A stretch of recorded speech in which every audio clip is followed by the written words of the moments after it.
Anda kembali di Breaking News Metro TV, pemirsa. Menko PMK Muhadjir Effendi bersama pemerintah provinsi, pemerintah kabupaten, kepala BNPB, dan jajaran terkait melakukan koordinasi tanggap bencana gempa Cianjur pada Selasa pagi. Hingga kini jumlah korban meninggal dunia tercatat 162 jiwa. Selanjutnya BNPB akan menyiapkan pos bantuan bencana yang dipusatkan di Pendopo Bupati. Bapak Kepala BNPB, Kepala Basarnas, Ibu Kepala BMKG, Bapak Gubernur Jawa Barat, dan Bapak Bupati Garut, dan saudara sekalian, Cianjur, mohon maaf, Sentra Bencana Garut, dan rekan-rekan wartawan yang saya hormati. Pagi ini kita melakukan koordinasi untuk penanganan pada tahap tanggap bencana yang terjadi di Kabupaten Cianjur, yang terjadi kemarin sekitar jam 13.20 dan telah menelan korban cukup banyak yang sampai sekarang angkanya masih belum bisa dipastikan. Untuk angka sementara sekitar 162 orang meninggal dunia.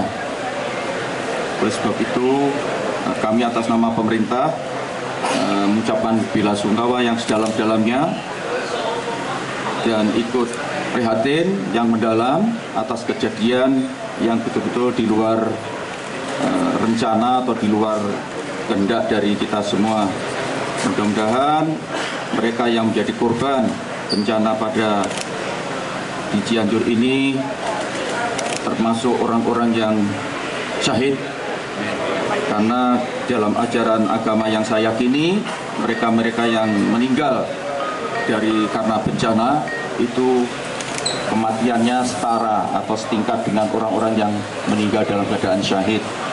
Kemudian keluarga yang ditinggalkan mudah-mudahan diberi ketabahan, tawakal, dan terus bisa segera bangkit kembali dari keprihatinan atau dari trauma yang ada. Dan kebetulan berdasarkan laporan dari Bapak Gubernur, sebagian besar korban ini adalah anak-anak sekolah yang kebetulan waktunya bersamaan dengan kegiatan mengaji di madrasah-madrasah diniyah, di masjid-masjid sebagai kegiatan rutin di Kabupaten Cianjur ini. Setelah sekolah formal kemudian mereka mengikuti pendidikan non formal, yaitu di sekolah-sekolah diniyah. Saudara sekalian yang berbahagia, dari pihak pemerintah sudah membuat langkah-langkah yang sangat cepat, baik dari pemerintah kabupaten dan seluruh jajarannya maupun dari pemerintah provinsi seluruh jajarannya. Oleh sebab itu saya mengucapkan banyak terima kasih kepada Pak Gubernur dan seluruh jajaran dan Bupati seluruh jajaran yang telah mengambil langkah-langkah yang sangat cepat sehingga penanganannya tidak bertele-tele dan betul-betul tepat waktu dan bisa ditangani secara cepat.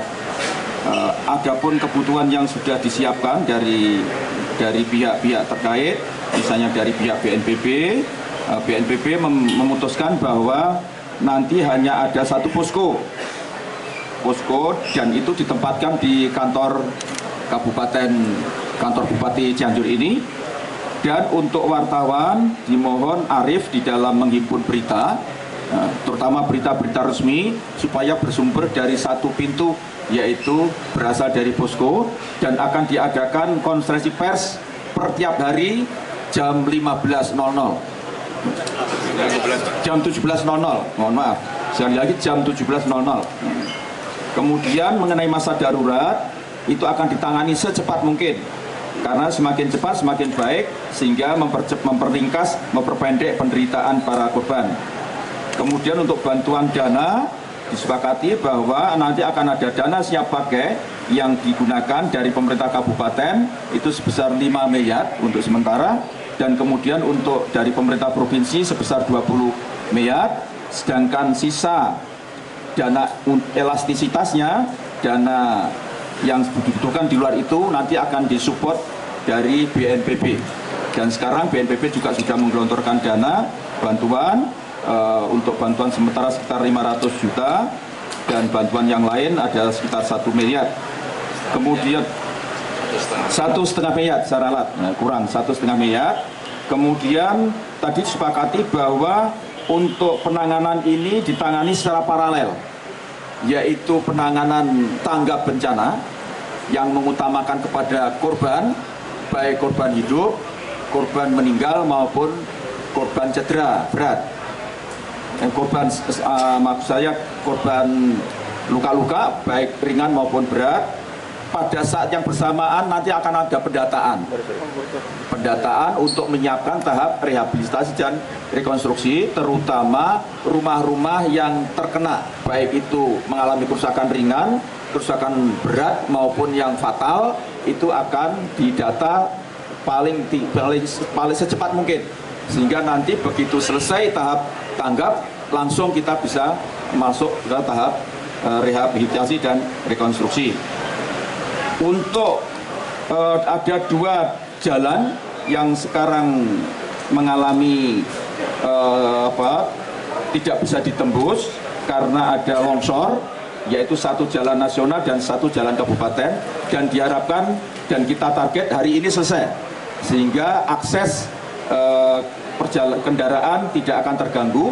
Dari tadi Pak Kapolda sudah janji untuk jalan nasional itu 3,5 jam mulai hari ini dari jam sekarang, sehingga nanti 3,5 jam ke depan itu jalan itu sudah bisa dilewati. Dan begitu juga untuk jalur kabupaten nanti kita usahakan juga ditangani secara simultan.